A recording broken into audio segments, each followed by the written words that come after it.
Yo, teman-teman anime, selamat datang kembali di channel kita. Hari ini kita akan menyelami salah satu episode paling menegangkan di awal seri Naruto.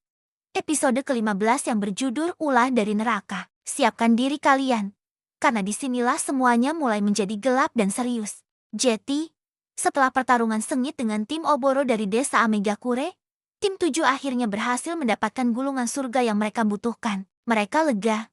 Tapi kelelahan mulai terasa. Di tengah hutan kematian yang menyeramkan, mereka memutuskan untuk beristirahat sejenak dan memeriksa isi gulungan tersebut. Tapi Naruto, dengan semangatnya yang membara, mengingatkan semua orang tentang aturan ujian.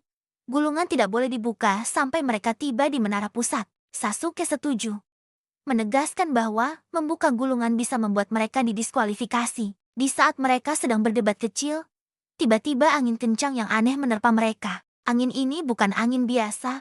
Rasanya penuh dengan niat jahat dan kekuatan yang luar biasa. Sasuke, dengan insting Uchiha-nya, langsung merasakan ada yang tidak beres. Ia memperingatkan Naruto dan Sakura untuk waspada. Dan benar saja, dari balik bayang-bayang pohon, muncul sesosok shinobi misterius dari desa Kusagakure. Wajahnya pucat, matanya seperti ular, dan auranya begitu mengerikan hingga membuat bulu kuduk berdiri. Sosok ini yang kita kenal sebagai Shiore, salah satu peserta ujian dari Kusagakure, mendekati mereka dengan senyum licik. Ia mengklaim hanya ingin mengambil gulungan mereka. Namun, Sasuke tahu ada sesuatu yang lebih dari itu. Tekanan dari cakra orang ini begitu besar. Bahkan lebih besar dari Kakashi. Sasuke langsung sadar, ini bukan genin biasa. Mereka dalam bahaya besar. Tanpa basa-basi, Sasuke langsung melemparkan kunai.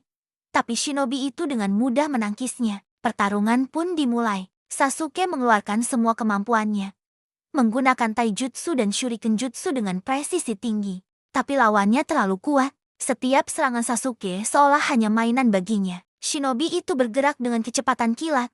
Lidahnya menjulur panjang seperti ular, dan setiap gerakannya memancarkan ancaman kematian. Naruto yang melihat Sasuke terdesak, tentu tidak tinggal diam. Ia mencoba membantu, tapi kekuatan mereka terlalu jauh berbeda. Shinobi misterius itu melumpuhkan Naruto dengan mudah, membuatnya pingsan hanya dengan tatapan dan aura membunuhnya. Sakura, yang melihat kedua rekannya dalam bahaya, hanya bisa membeku ketakutan. Tekanan mental dari musuh ini terlalu berat untuknya. Melihat teman-temannya tak berdaya, Sasuke merasakan ketakutan yang belum pernah ia rasakan sejak malam pembantaian klannya. Ia gemetar, menyadari bahwa ia bisa mati di sini. Dalam keputusasaannya, ia bahkan berpikir untuk menyerahkan gulungan itu demi menyelamatkan nyawa mereka. Tapi Naruto, yang tiba-tiba sadar, menghentikannya. Dengan keberanian luar biasa, Naruto menusuk tangannya sendiri dengan kunai untuk mengatasi rasa takutnya. Ia berteriak, "Aku tidak akan lari, aku akan melindungimu."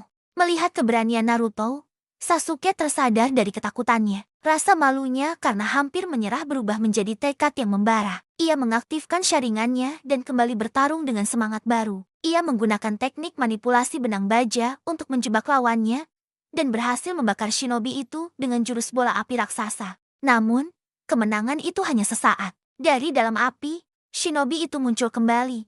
Kulitnya terkelupas, memperlihatkan wujud aslinya.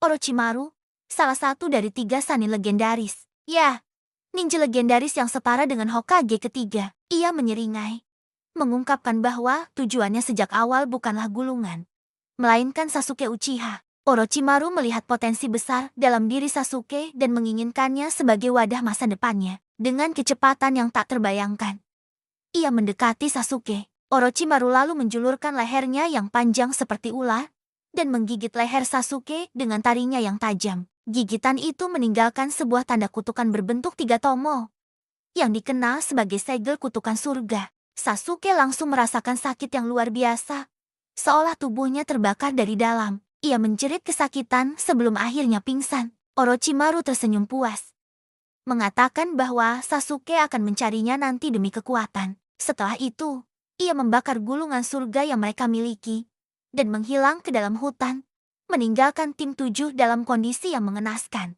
Sakura yang panik harus merawat Naruto dan Sasuke yang sama-sama pingsan. Ujian Chunin yang mereka hadapi kini berubah menjadi perjuangan untuk bertahan hidup. Segel kutukan di leher Sasuke adalah bom waktu yang bisa meledak kapan saja. dan ancaman dari Orochimaru kini membayangi setiap langkah mereka di hutan kematian. Episode ini benar-benar menjadi titik balik bagi Sasuke. Tanda kutukan itu adalah hadiah beracun yang akan mengubah jalan hidupnya selamanya. Mendorongnya ke jalan kegelapan demi mencari kekuatan untuk membalas dendam pada kakaknya. Itachi, ini adalah pertama kalinya tim 7 berhadapan langsung dengan kejahatan murni dan kekuatan yang jauh di luar jangkauan mereka. Gimana menurut kalian? Momen ini benar-benar bikin merinding. Kan, perjuangan tim 7 di hutan kematian masih jauh dari kata selesai. Apa yang akan terjadi pada Sasuke dengan segel kutukan itu? Dan bagaimana Sakura akan melindungi kedua temannya sendirian? Jangan lewatkan pembahasan episode berikutnya untuk mengetahui kelanjutannya. Terima kasih sudah menonton. Jangan lupa like, komen, dan subscribe ya. Sampai jumpa di video selanjutnya.